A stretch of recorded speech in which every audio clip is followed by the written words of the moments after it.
Chinese man in lockdown posted about starving for 10 days. Now he's been jailed for 10 days.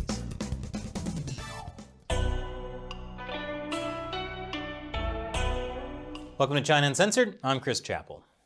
Tonghua City, China. A small city you've probably never heard of in China's northeastern Jilin province.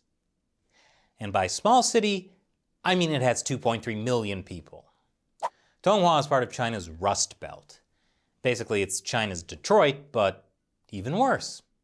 And with 3 times as many people. And thanks to the coronavirus, aka the CCP virus, things there are going badly. Like starvation level badly. The city has been under lockdown since mid-January. And not like, oh no, we can't go to the gym kind of lockdown. Like, stay in your apartment, don't go outside under any circumstances kind of lockdown. In January, after 49 residents tested positive for COVID, a downtown section of the city became the most locked down place in China. City officials taped apartment doors shut in entire housing complexes practically overnight. Here's part of what one resident who goes by Mr. Liu posted on the social media platform Toutiao.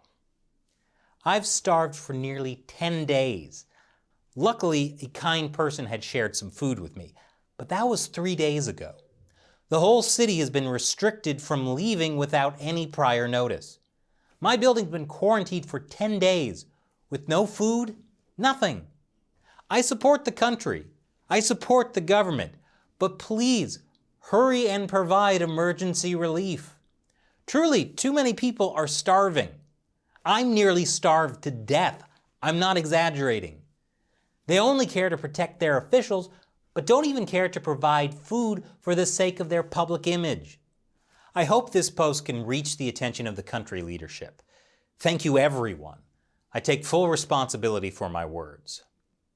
The Public Security Bureau in Tonghua City responded by posting a screenshot of that social media post with the word fake stamped across it. And then, to help Mr. Liu, who's been starving for 10 days, they put him in jail for 10 days. Why? Well, according to the police, he was lying. Liu was lying for attention and views, knowing that he had food at home and had received living supplies from the community grid staff. But he fabricated false facts such as, I was hungry for almost 10 days. Liu's behavior has constituted slander and disturbing the peace. As a penalty, Liu has been detained for 10 days and fined 500 yuan, which is about $80 US. Hey, at least when you're in jail, they feed you. Maybe. But Mr. Liu's post was not unique. He's one of literally thousands of people who complained on social media that they were running out of food and medicine. One resident wrote, "The true situation is my children are there and are about to run out of food. Many food delivery apps won't deliver for 2 or 3 days. There's panic because of the lack of supplies.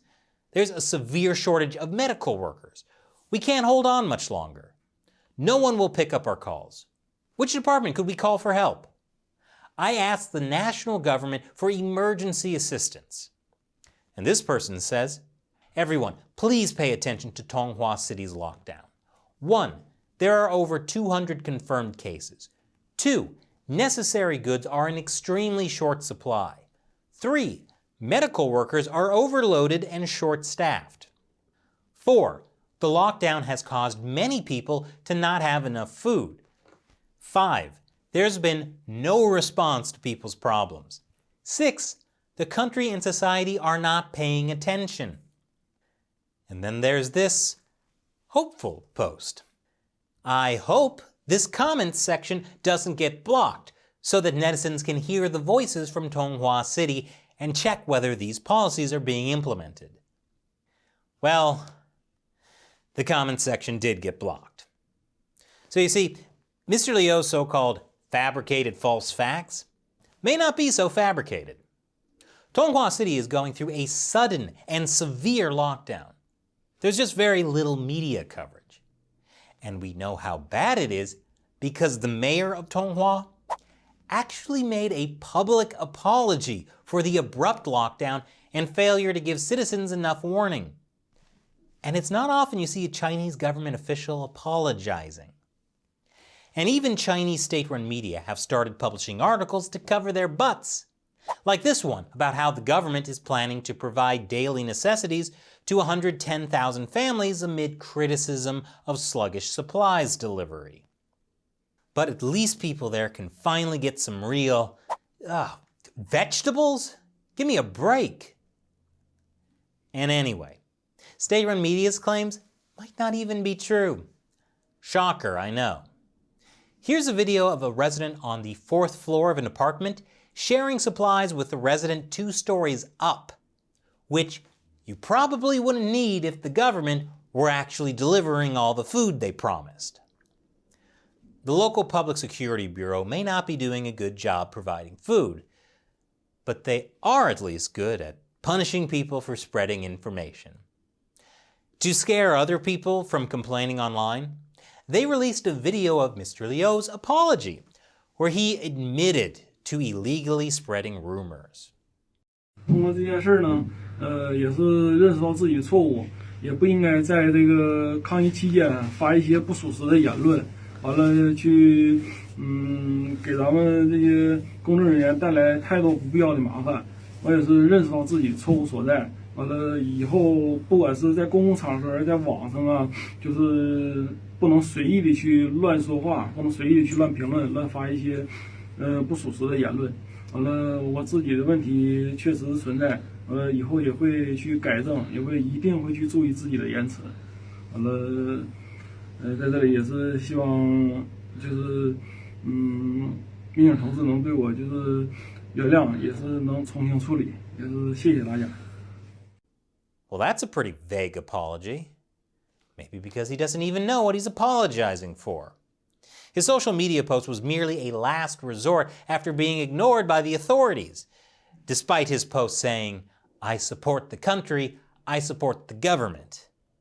But in communist China, even if you support the government, that doesn't mean the government will support you.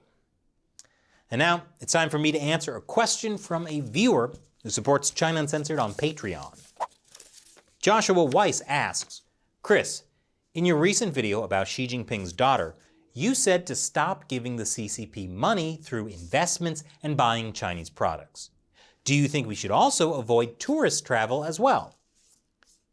Yes. Stop traveling to mainland China.